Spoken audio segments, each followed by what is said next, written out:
everybody, and welcome to Gigantic Friday. It is a recap video, yes.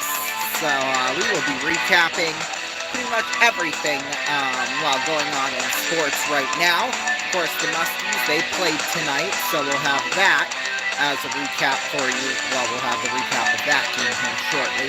Plus, there has been other news and things that, while I've neglected to told, or have happened this weekend, I haven't told you all about it yet, or both. So, this is going to be a jam-packed show, so let's not wait any longer, and, well, let's get into this here.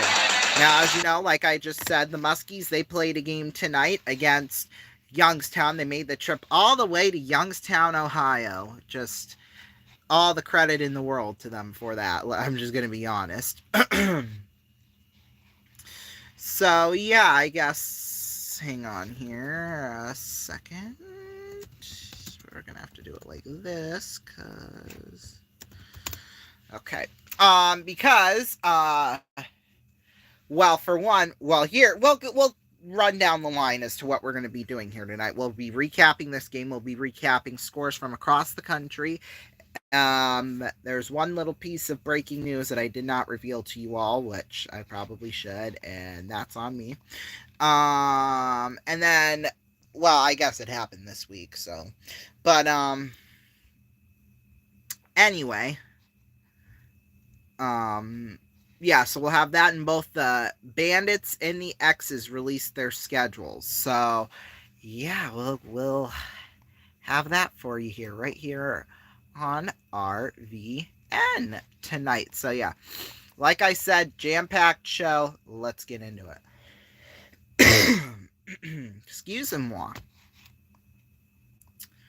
So, well, yeah, we'll get to the game here right now, actually. Boy, tonight was such a great game, honestly, because these are two, well, going into tonight, when you looked at it standings-wise, I mean, Youngstown, they've had some trouble to start out the season, and that's, understandable, because they were, 3-5 going into tonight, but so much incredible young talent on that team, that record, those are just numbers, honestly, like they're good. So, yeah, and then the Muskies going into it 5-3, I mean, we've seen how good they can be, and we've seen what happened, and we saw what happened tonight, and what happened last week versus Green Bay, and the Saturday night beforehand with Team USA. Which night was it going to be? Or was this going to be a close night, even if it was a loss, a close game between both these teams? Well, here's the recap. Well, it started out very early on. 2:46 into the game for Youngstown. Justin Kerr scored from Evan Jardine and Lewis Wayman. That made it 1-0 just like that. However, though, it didn't take very long for the Muskies to respond. At the 6:28 mark, Jake Delaney scored from Justin Stupka and Nikita Klepov. That made it a tie game at 1. And then all it took was 15 seconds. At the 6:43 mark, Evan Jardine scored from Justin Kerr, and that made it a 2-1 game in Youngstown's favor. However, though, we'd have to go another 19 seconds. At the 7:02 mark, Lewis Wayman scored to make it 3-1 Youngstown in the lead. However, though, at the 10:29 mark, Giacomo Martino gets us within 1. Hold on, I forgot. Spoiler alert, Justin Kerr got a penalty for 2 minutes. Holding, of course. So Giacomo Martino scored a power play goal from Gavin Gary that made it 3-2. Then one more goal was scored with 10 seconds left to go, and it was by the Musketeers. Giacomo Martino getting his second of the night. In fact, in total up to this point, he's got 5 on the year. So there you go. That was from Landon Gunderson and Tate Pritchard. That made it 3-3 game at the end of 1. I mean, that's incredible by itself, because usually, you get that at the end of the third and the end of 1, so that was a really incredible thing. And then Youngstown scored, well, spoiler alert again, second period at the 1:56 mark, Justin Kerr got another penalty. I don't know what's up with this guy in penalties, but 2 minutes for interference was the call. And then at the 9-minute mark, Luke Osborne scored from Adam Panak and Jack Hextall. That made it a 4-3 game. Then it didn't take long. Again, at the 10:20 mark, so just a minute and 20 seconds later, Drake Murray scored from Landon Gunderson and Anthony Samaki. That tied things up at 4, and then we head into the third period with just 43 seconds in. Ryan Rusinski scored for Youngstown from Adam Benak and Luke Osborne. It says on the power... Oh, that's why, because Tate Pritchard got a penalty at the 1927 mark. Sorry, neglected to mention that. But yeah, just like that, it was a 5-4 game, and then at the 2:48 mark, Youngstown got a penalty. Evan Jardine, bench minor for too many men. Yeah, so, and then at the 6:22 mark, Jake Delaney hooked some guy, who knows who, but yeah, so, and then with, we pulled out Urbon with 53 seconds left for an extra attacker. Unfortunately, nothing happened, and Youngstown takes this game 5-4, but Youngstown only allowed Sioux City to 2 shots on goal in that third period. Now, that might seem like it's not a lot. However, though, you have to remember, the way they track shots is by if the goalie, saves it. Actually saves it. So they're not counting towards the shot total a shot that went, off the post or off the glass or into the netting. They're not counting those shots. So Sioux City might have had, quite a lot of those in the third. However, though, those don't count to your official total. So, yeah. Unfortunately. And then some other USHL scores throughout the country. Chicago beat Muskegon 5-4 in a close one there. Almost back and forth, it looks like, just from looking at the score chart and stuff like that. And then Dubuque beat Team USA 3-0. Tri-City beat Lincoln 5-3. Lincoln, that's now only their second loss on the year through 10 games. I mean, Lincoln, they really scored it right out of the gate. I mean, really. They're like the new Fargo, basically. So, yeah, although Tri-City, they were able to conquer them tonight, so it should be interesting to see how the rest of that goes. Final in a shootout, Madison beat Cedar Rapids by a score of 3-2, and then in overtime, Fargo beat Omaha 3-2, and then also in a shootout, Des Moines beat Waterloo 4-3. MLB scores right now. We were actually supposed to have coverage of Game 1 of the World Series. However, though, I was just too tired, and I didn't want to do an hour-long show instead of, this 15-20-minute show we're doing now, which we better get going here if we're going to do only 15-20 minutes. But right now, bottom of the 10th inning, Yankees leading the Dodgers 3-2. So we might, if this game hadn't gone to extra innings, we probably wouldn't have even been able to call this game anyway. So, yeah, but NHL scores, there's only 4 games on. It's Friday. They don't usually play a whole lot on Friday, unfortunately. Oilers right now lead the Penguins 4-0 with 3:45 left to go in the third. The Oilers have 49 shots on goal. That is just crazy. Through 57 minutes, just a little over 56 minutes. So that's just crazy. Golden Knights beat the Senators 6-4, and then the Islanders beat the Devils in a shootout 4-3. Another hard-fought game there, and then the Predators beat the Blackhawks 3-2. NBA. Right now, 8:22 left to go in the fourth quarter. The Warriors lead the Jazz 99-76. Right now, tied up. Sorry. Forget that. Trailblazers lead the Pelicans 47-43 with 10:33 left in the third quarter. So not a high scoring affair by any means, but probably not a bad game. Suns lead the Lakers right now 67-66 with 8:35 left to go in the third quarter. And then let's see what else. Oh, the Raptors beat the 76ers earlier today, 115-107. Magic beat the Nets 116-101. Knicks beat the Pacers 123-98. Cavaliers beat the Pistons 113-101. Hawks beat the Hornets 125-120. Bulls beat the Bucks 133-122. The Rockets beat the Grizzlies 128-108.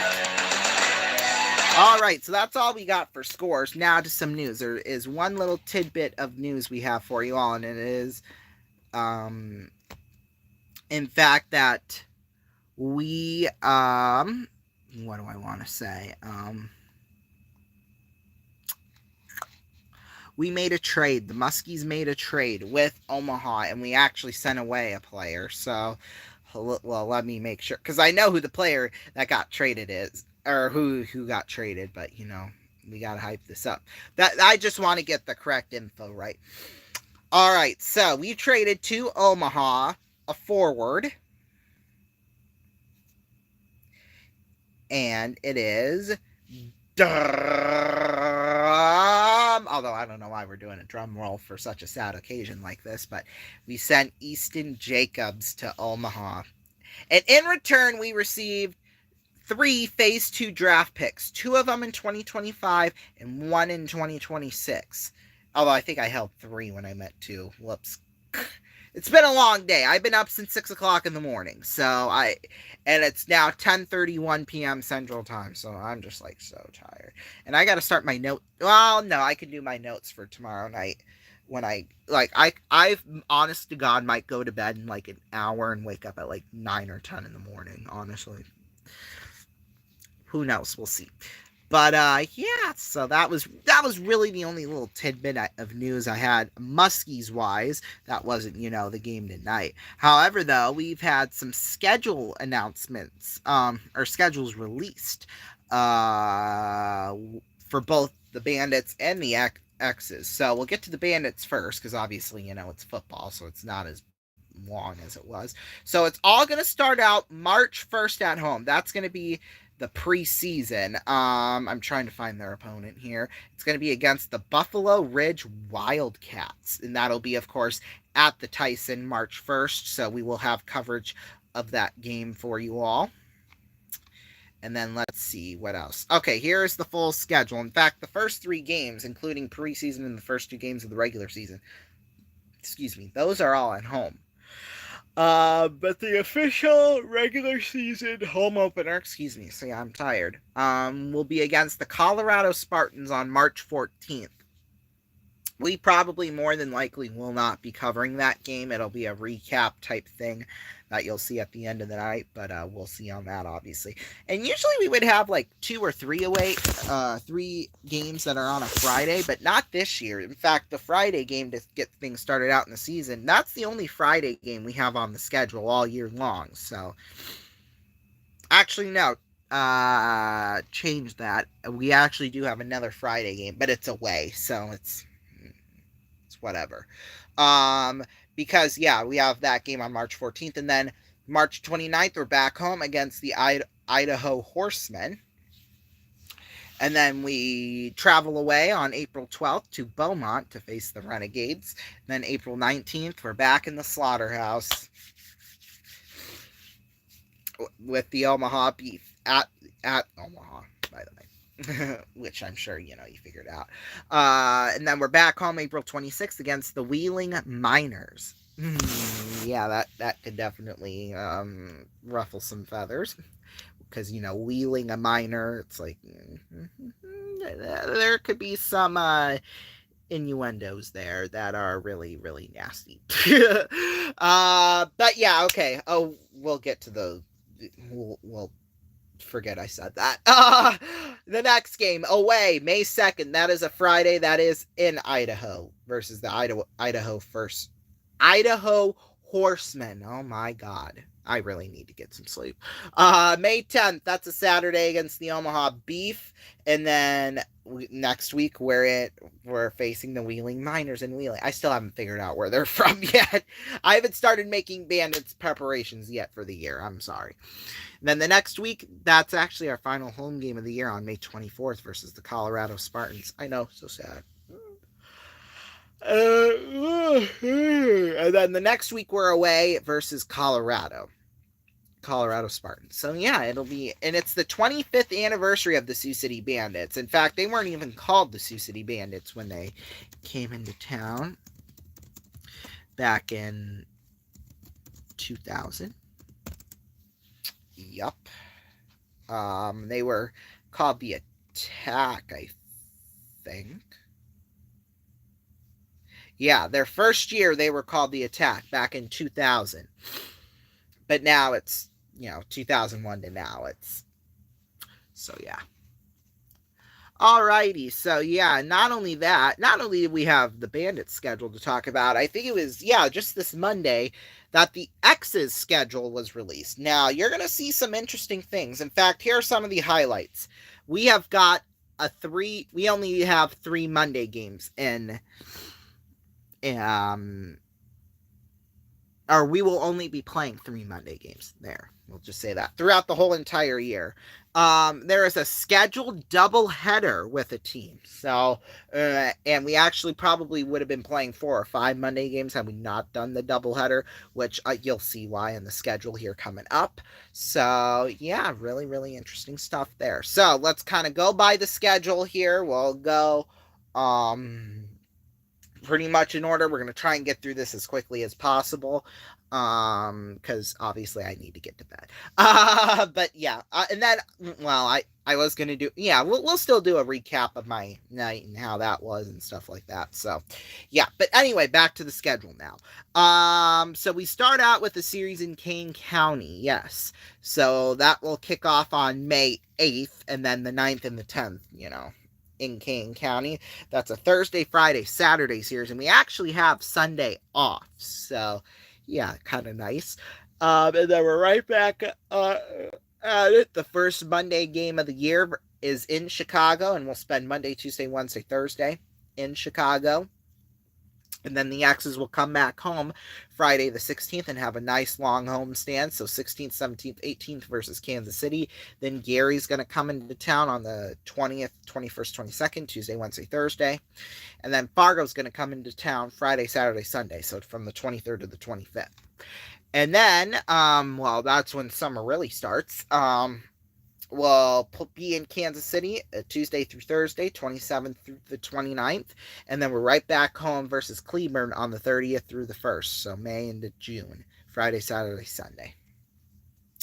Now we head into June and going kind of, you're going to see a little bit of a pattern here, but we'll have an away stand from the 3rd to the 8th, and we're going to play 3 games versus Sioux Falls, so Tuesday, Wednesday, Thursday, and then 3 games versus Lake Country, Friday, Saturday, Sunday.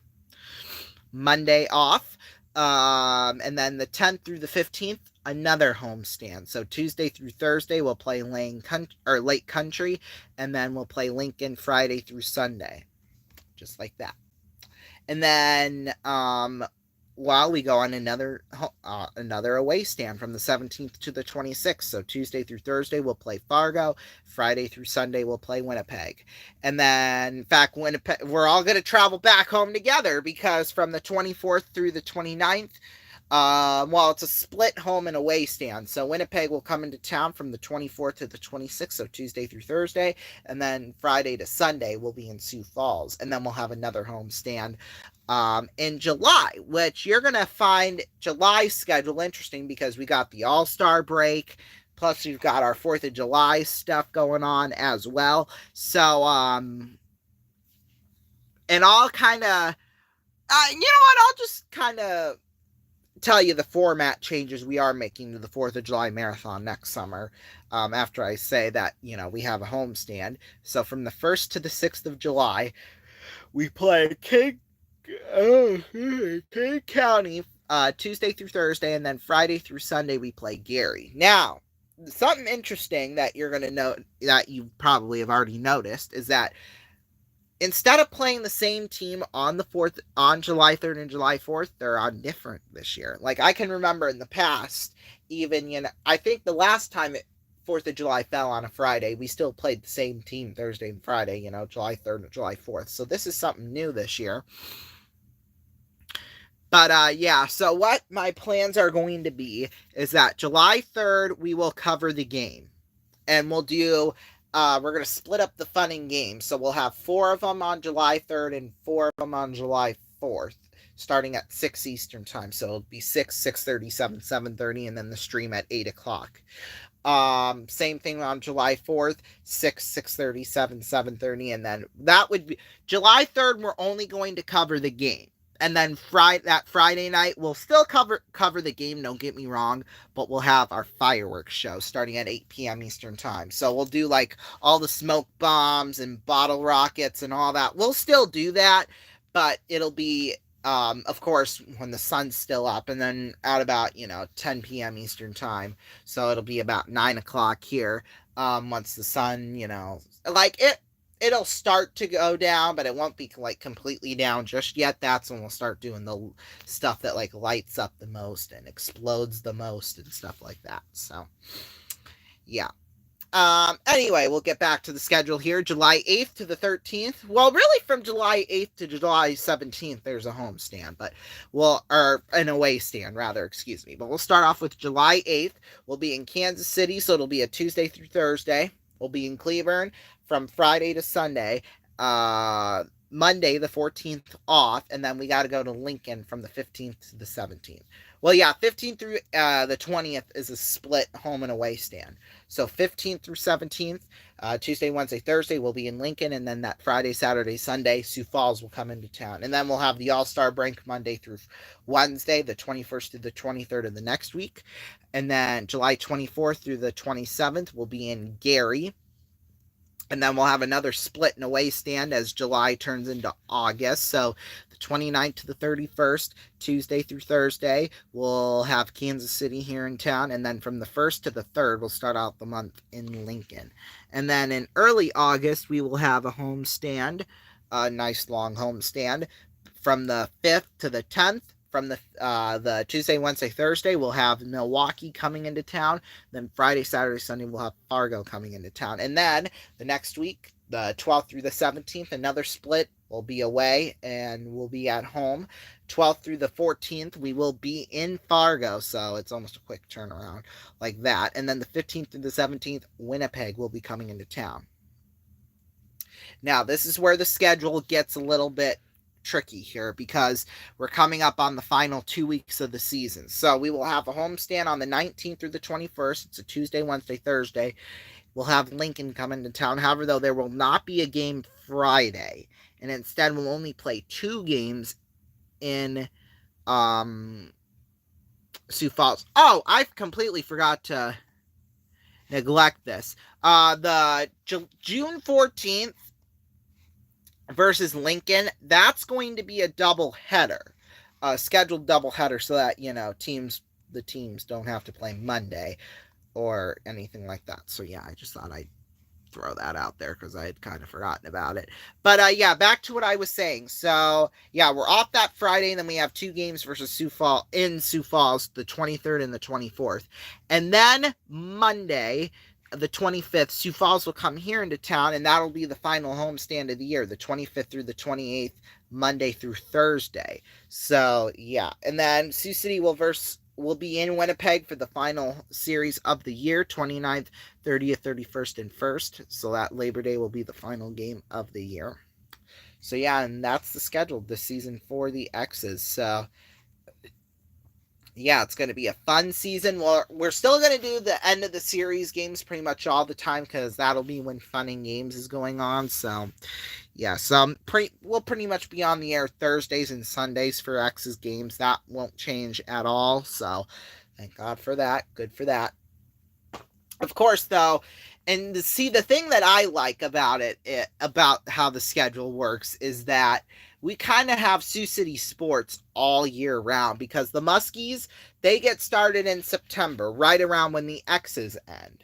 And then the Bandits get started in, mid-March when the heat to the postseason really gets going for the Muskies, and then they end in late May or early June, and then we're pretty much into the X's season already. So yeah, we really don't get a break off here when it comes to Sioux City sports with the X's, the Bandits, and the Muskies. So yeah, and which is great for me because this is what I want to do. Of course, I want to expand this show and grow this show into something really big. I want to kind of bring Friday nights and Saturday nights, because, in TV, those are like dead nights on the schedule. And I kind of want to, it would be nice if this show was on TV, but I don't think it would, because we're only covering, Sioux City Sioux City sports and stuff like that. I mean, we do integrate the 4 major leagues, which was great there. But let's see. Speaking of major leagues, final in 10 innings, Dodgers walk it off 6-3.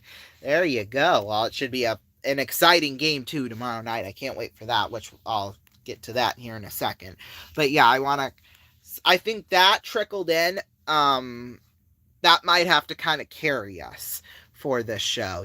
We can't just rely on Sioux City. I mean, if we started out locally with Sioux City sports, I think we could possibly find an audience. I'm saying possibly because, I think if, with home games, for example, if we did games at home, that's not really driving up the ticket sales or anything like that, because oh hey, we can just watch it at home, or or at the bar or something like that.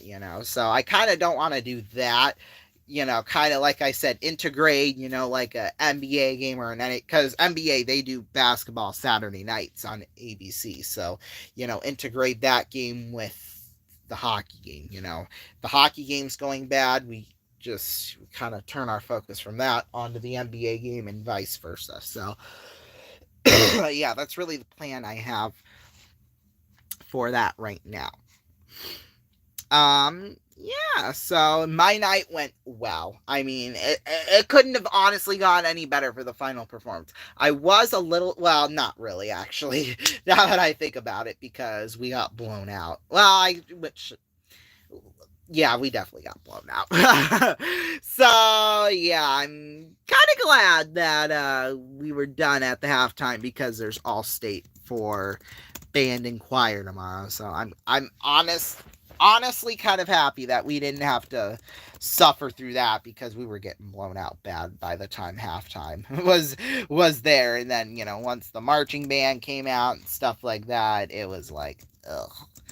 Like, do we still want to be here? Because people left at like halftime. You could see them going to the doors, especially on a cold night like this too. It was really cold. It was like in the 40s, lower 50s. And yeah, and I'm not going to lie with you. I know this is really gross and you probably don't want to hear it, but it's a late night, so I think we can say it. Like, right before we came on the air, I took a shit. And when I was wiping my butt, like, my butt cheeks were still cold. I like I said, I know you probably didn't want to hear that, but it's the truth. What can I say? I mean, come on now. So yeah, it was safe to say it was really cold. And then we have this thing called trombone suicides, which if you look it up, you see how intense it is. Gosh, we add an extra layer. If you watch like the main video that's got like 6 million views on it, they like spin around. We added that tonight. I honest to God thought that was going to go horribly wrong, because we had Tuesday a practice of it. However, though, that was only like 20-25 minutes. And since like the play is going on, the fall play is going on at school, and a couple of the guys had to go for that, like, we couldn't get like a long rehearsal in. So yeah, that was kind of, but it's okay, no biggie. However, though, we practiced one time. Well, no, yeah, one time. Just doing it with the spin. So really, we only had we had one full practice section and then a little practice right before the game started. And that was it. And, the funny thing was, when we did Trombone Suicides last week, we had no rehearsal on it whatsoever. No rehearsal all week, anytime, none of it. And we only really had like one real rehearsal on the sidelines right before we did it. But yeah, zero practice of it, like, just at all. Like, it was well, I guess it's after the watershed, fucking crazy. Like, I honest to God thought it was going to go just horribly wrong, and somebody was going to go wrong, and it was just going to go, ugh. But it went so well last week. And, when you have momentum like that coming into tonight, you hope it goes well. And thank goodness it did. Thank God it did. Woo! If I ever wanted something to go right ever in my lifetime, it's going to be that this show gets on TV, Gigantic the Series, and that and that went right. Like, that was just, that made my night, and kind of put at least a smile on a lot of people's faces, unlike the football game. But yeah, so anyway, gosh. Yeah, so that's really how my night went. I know it was my final marching band performance ever, because looking at my college path and my career path now, I honest to God I honestly probably will not be doing marching band during my college year, or while I'm in college. So, yeah. I know, it's kind of sad for, some of my folks who, I've been in band with since 5th grade, but, looking at it, I just think that, I shouldn't be in band, when there's so many. I mean, don't get me wrong. I'm a good trombone player. Don't get me wrong. I'm a good trombone player. However, though, there are better people than me, and there are better people who deserve to like actually be in a band. And it's not that I feel I'm in the way of that. It's just, not something I want. Like, I honestly did it just for an activity, really. And honest to God, really all throughout high school, the only reason why I was in band was so that, I could get in free to like basketball and football. So I wouldn't have to pay for that, and I could just have more money for concessions and eat up. But yeah, so that was kind of, but you know what, hey, I wouldn't be totally opposed to being in like a concert band or anything like that. In fact, that's kind of, like I said, when I want to like sell this show first to a streaming service, because I think we'd have a lot better luck doing it with like a streaming service, and with like an actual TV network. And if it does become popular on streaming, then we could bring it to network television, maybe even do like a simulcast of that. But however, though, if we do decide to cover like professional sports, like the contracts and stuff, because we would probably have to do like a contract, honestly. There's some logistics behind that might be troubling, but hey, it's okay. What I want to do, honest to God, when I get this whole gigantic the series thing off and rolling, what I want to do is that I want to cover all 4 major sports: NHL, NBA, MLB, NFL. And also, while covering at the same time the X's, the Muskies, and the Bandits. However, though, I also want to cover my school's football and basketball games on, well, Friday nights for football and Tuesdays and Fridays for basketball, basically, and some Saturdays. And some Thursday nights too. But I also want to do volleyball, to be honest with you all.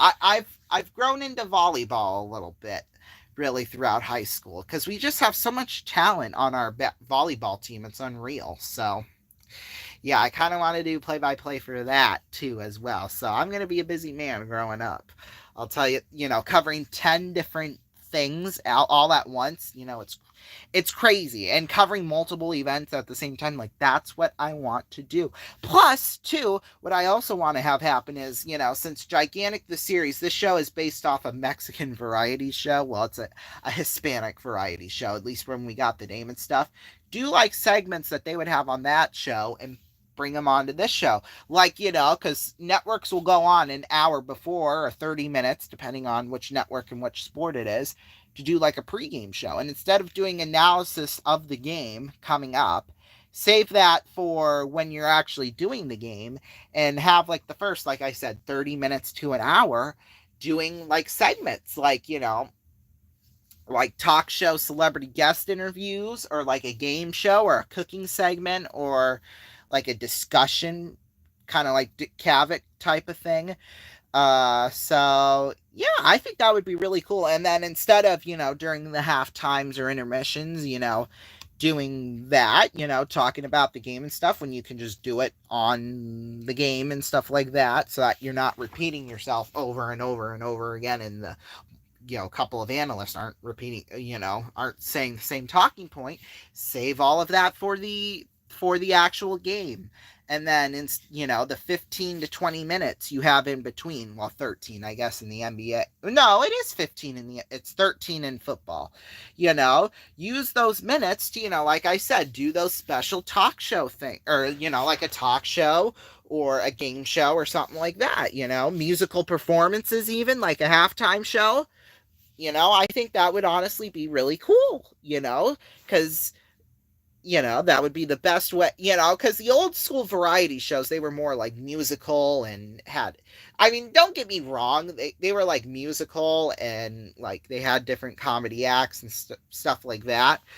But I just think it would be really cool just to kind of mash up a whole bunch of things together, pregame, mainly pregame, we would do that stuff, and that as well as the intermissions or the halftime. And then, like, at the end of the show, we would do, like, a little short post-game show and then, like, a musical guest. And then I want to do this $1 million game show thing at the end of the night to kind of wrap things up. So that, even if it is, like, a blowout or something like that, we wouldn't really lose audience members, but, we would... you get what I mean. Keep something glued, something that they can wait for, towards the end of the show. So, yeah, that's kind of what I want to do with the show. And I've mentioned this many, many times. And I probably will do like a full detailed type show coming up in the near future, kind of about where the show goes and like how I want to do a format of it and stuff like that. So, yeah, that'll all be coming up soon, I think. Once I get closer to actually graduating from high school and I go into college and I actually do get my degree in mass communications, journalism, broadcasting, stuff like that, then, I could kind of make it more of a reality. Because honest to God, I will probably start out at like ESPN or somewhere locally doing stuff before like I get to an actual national network and stuff. Although I think I did say ESPN, so like but you get my point. I'll probably be doing like local stuff first, and what I want to do during that time is like pitch the show to like I said, different streaming services, or even like social networking sites like this. That would be cool.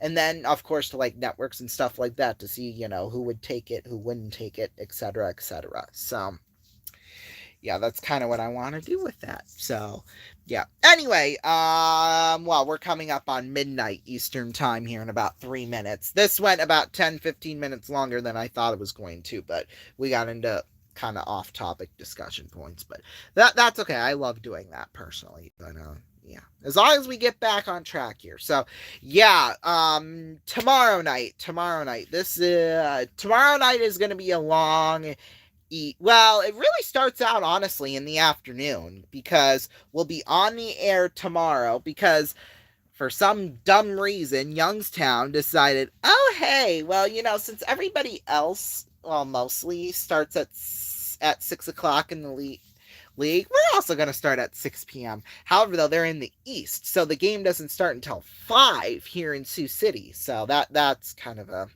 a... So we'll be on the air at 5:45 p.m. Eastern Time tomorrow afternoon. We'll go until 6:30, and we'll take about a 25-minute break so that we can... Because we will be upstairs in my recliner when we start out tomorrow. So... yeah, because my mom will be working, so downstairs in our studio basement. That will come back on the air at about 6:55, so we'll be about midway through the second at that, or just getting started with the second, somewhere in there, probably 5 to 10 minutes into the second period, we will be there when we come back on, and then Game 2 of the World Series starts at 8:08 Eastern Time, so the game will be in about the middle of the third period at that point. So, yeah, it's going to be a long stream, but it's going to be a fun night. Thank you all so much for watching. Stay tuned for the RVN News at Night and RVN Late Night. Good night.